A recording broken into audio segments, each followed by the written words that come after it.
event Saturday, August 3rd from BMO Stadium in Los Angeles, California. Yes, the most stacked card in US boxing history. Terence Crawford, Pitbull, Jarrell Anderson, David Morrell, Andy Ruiz and Big Paddy Miller. How the bloody hell did he get on it? I have no idea. Well, I suppose you need a mouth almighty on every card, don't you? And Ped Sheeran does give you exactly that. But more importantly, guess who's back again? Yes, it's only Eminem, blinding stuff. He's performing on this monster Riyhad season card around these cracking matchups. And come on, let me try and erect your nipples for the juicy stuff. We've got the mighty Terence Crawford jumping up in weight against Madrimov, the mini Golovkin. And yes, I know that Terence is nothing short of a phenomenon, but he could be double up against it here. This man is a bit of a force to be reckoned with. And then we've got some terrific heavyweight attractions as well. Bakole versus Anderson and the return of Andy Ruiz against the Chemical Baby. So starting with Andy Ruiz, he'd have been out the ring 23 months come August the 3rd, and you know what, it's a bit of a crying shame to be honest. This man is so friggin' good, he's lightning fast, he's tough and he can bang, but unfortunately he's pretty much pissed his career away, or fucking eating it away depending how you look at it, and now he's having to pry his way back into the mix. I can only assume that he got the bag and completely changed his life after beating AJ and then lost all motivation for training, which is understandable, don't get me wrong, he wouldn't be the first to do that, but just think with a bit more dedication and better guidance where he could have been today. What went wrong during that training camp? I think I stayed too much in the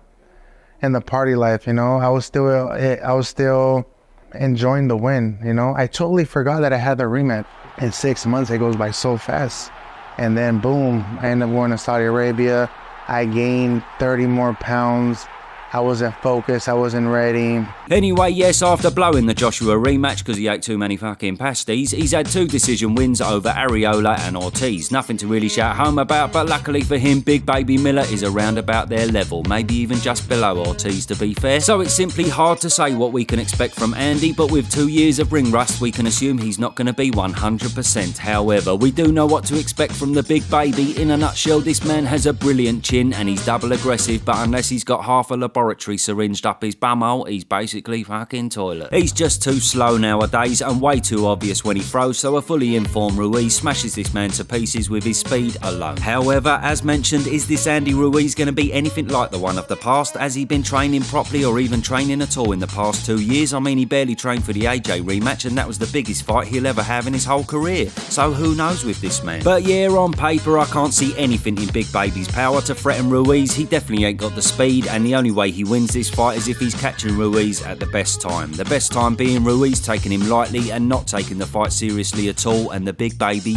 wears him out. But assuming he's fit, the Baby should be getting battered, we shall see. And the winner of this may be in line for the winner of our next little ditty, Bakole versus Anderson. Interesting fight. Now, similar to Andy Ruiz, what is there to make of Jarrell Anderson, eh? He can look brilliant against the likes of Rudenko, but then look average against the likes of Charles Martin, who's his best win. Plus, he's known to have had a lot of mental health issues. He's been arrested a few times, openly said he doesn't really like boxing, so he's a bit of an enigma really. He's very good, but I just can't see him getting to the top of the game with his mindset. I'm not having a go, by the way, all the best to him. I'm just saying, unless you're fully immersed in the sport like Usyk or Crawford or Canelo for example, then you're probably going to come unstuck at some point. It's just the nature of the boxing beast, and as the levels progress, I reckon he's going to have some big problems, because as it stands, he's fought absolutely no one and not looked very good doing it. The sport, the day in, the day out, does it feel like a job to you, or is there like 100%, genuine 100%, 1,000%? If you could have your way, how long do you fight for?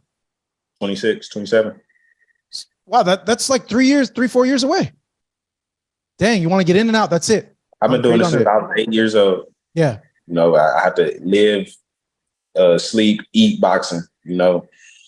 So it is, like I said, I'm just burnt out. However, this is a good test on paper. It's a very 50-50 fight with old Bakole. He's had an up and down career also, never beaten any world beaters, his best win being the most recent fight against Takam, and according to him and Billy Nelson, he's the undefeated world sparring champion who's knocked out Usyk, Fury, AJ, Mike Tyson, Muhammad Ali, Ivan fucking Drago, basically everyone and their dog, but of course that's all bollocks. What happened with Daniel Dubois in the spar? I broke his nose twice and stopped him, so that's no lie, because he will never come say, no, I'm lying. Jojo's the same. You see the video I posted. Yeah. I wondered if I could ask you about those sparring sessions with Alexander Usyk. Obviously, it made a lot of headlines. Alexander Usyk manager. He was in the gym when I gave Usyk hard time. Usyk never even touched me. I smash him, knock him out with a body shot and recover. And I was getting out of the ring straight away, and it gave me 1 week for him maybe to recover. Regardless though, he has looked pretty decent in his last few outings, and by the sheer size of this man at 6'6", nearly 300 pounds, he can't help but be a real handful for any heavyweight. So it's a flip of a coin, this one, to be honest. It's hard to predict it confidently because we don't really know how good Jared Anderson is yet. However, I reckon Bakole might do the business because I just don't think Jared Anderson is that guy, as they say. He looked average against Merry, bang average against Charles Martin, and Bakole's really well schooled now, so it's big mark for me. Then just quickly on the others before the naughty little Crawford main event, we've got Pitbull against Valenzuela, we've got Andy Cruz, a lightweight sensation, against Moran, and then David Morrell against Kalajdzic for the vacant WBA light heavyweight title. And yes, Big Dave is the beast fucking bollocks, don't miss that fight. But come on, old Terence is what we're all here for, and hopefully this should be a bit of a barnstormer. Oh yes, and by the by, you can watch this superb Riyhad season card on Dasny, and with my cheeky little deal, if you buy the pay-per-view through my link, you'll get 1 month free.